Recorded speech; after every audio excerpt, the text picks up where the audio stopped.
Hürmetli vatandaş, bugünkü leksiyalarımızı başlayımız. Leksiya da Sadaqa Roza. Washington'da sözdeyimiz. Bugün Çiğsağ 2021 yıl 7. ayının 1. günü. Vatandaşlığı vaziyetten gep kılsak bunu güllaten Amerika Qoşmuş Ştatları Devlet Meclisi Uygurlar doğrusu da yani mecburi emgek meselesi doğrusu da onun qoşumça andan Uygurların siyasi panalığı meselesi doğrusu da kanunlayı maqıldı. Bu bir hoş haber. İkincisi belki bundan yenirak yani bir hoş haber şu ki vatandaş Tüngeyen 30. günü Amerika avazının Xitay tili programması da başlayton dedigidek devamlı çıkıp durdu. Başlayton'u buradan haber. Lekin bu katem Stalin, Mao Zedong şu vaktki Rusya yoki Sovet İttifaqı tashqi ishlar diplomati Vishnevskiy ve hujjatga qo'l qo'yayotgan Joe Illay, Jungoning şu vaqtki vaziri Joe Illayning surati Vaqatdan birinci qatim men shundaq his qildim va shundaq deb hisoblayman vatandaş Amerika ovozining Xitoy tili programmasi e'lon qilindi. Bu surat gerçi to'g'ri battirda uzun vaqt tarqalib yurgan bo'lsa-mu, tunji qatim hukumat boshqarishidagi matbuot Amerika ovoziga chiqdi. Shundaqli tunji qatim bu to'g'rida yozilgan maqola ham bu to'g'rida emas. Rusya-Xitoy munosabatlari to'g'risida, partiya munosabatlari to'g'risida yozilgan xabar ham Rusya Federatsiyasi ta'sisi xabar agentligi tarafidan e'lon qilindi vatandaşım. Bu nima surat? Bu suratli xabarning ma'nosi nima vatandaş? Suratli xabarning ma'nosi 1952 yıl Stalin bilan Mao Zedong 2. ayning 14.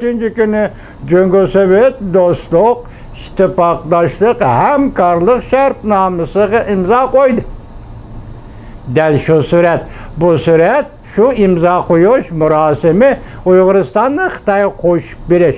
Şu murosimda Mao Zedong Manjuriya mustamlika, Xinjiang mustamlika degan vaqt edi.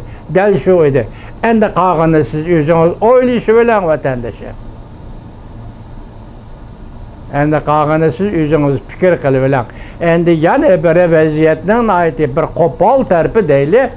Cumhur Halk Cumhuriyeti deydi ki Cumhuriyet'le 5000 yıllık medeniyet ega yani Xitoy milleti. Şunun devleti, şunun cumhuriyeti deydi. Hem 5000 yıllık medeniyeti ixtira qildik, icad qildik deydi. Endi bu yerda medeniyet yaratish til, söz, ibor bilan bo'ladi vatandaş. Tefekkür bilan ve tashqi dunyoni hukmlashtirish bilan bo'ladigan gap.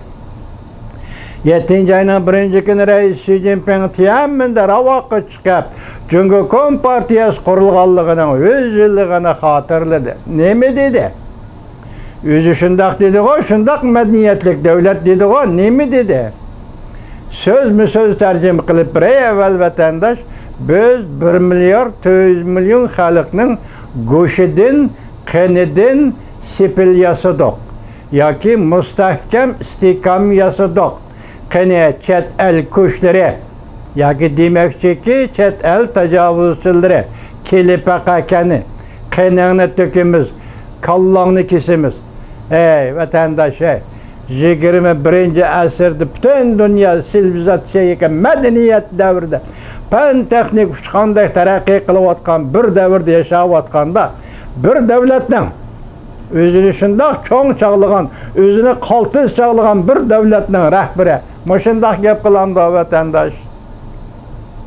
Bu demek şu torbetli yazğıçılar axırda nemi dedi desenler öyünün içigi qamılıb qaldı jün nanxay. Dört tarafdan hücum boşurdu jün nanxay xalqara cemiyettin. Talağı çıqalmadı, zərdi boldu, köngli bir aram boldu.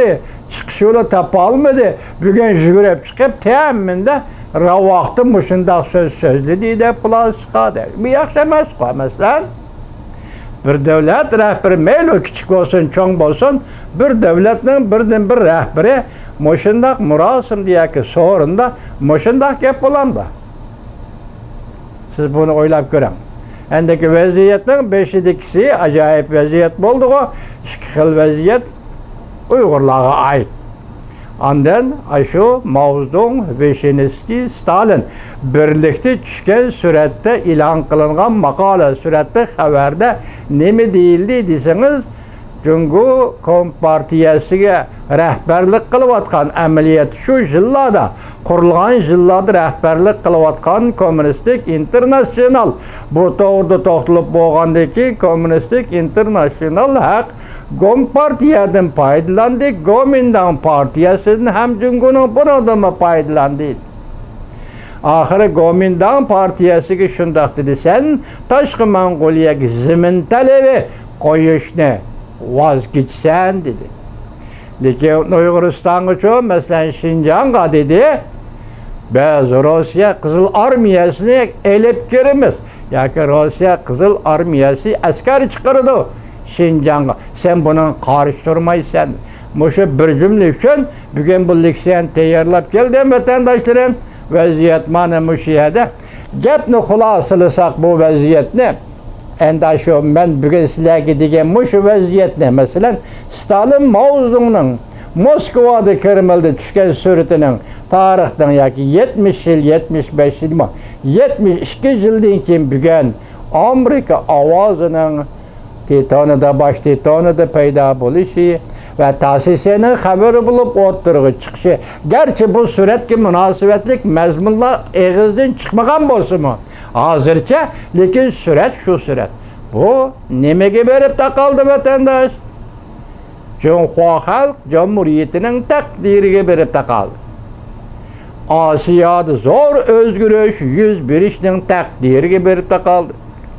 Hatta Janubiy Osiyoga ta'sir ko'rsatadigan bir voqeaning yuz berishidan, masalan Uyg'uriston vaziyatining, Uyg'uriston masalasining mushundaq yirik holatda o'tirg'i chiqishidan derak bada. Hurmatli vatandoshim, Jonghua Xalq Jamhuriyati mavjud bo'lib tura olamdi yo'q. 100 yillik qurilgan tarixini xotirlayotgan Cungo Kompartiyasi mavjud bo'lib tura olamdi yo'q. Mana dahshat bu yerdan kelayotganda, vaziyat bu yerdan kelayotganda Jonanxay alajoq so'z demay, yana nima qilishi kerak edi vatandosh?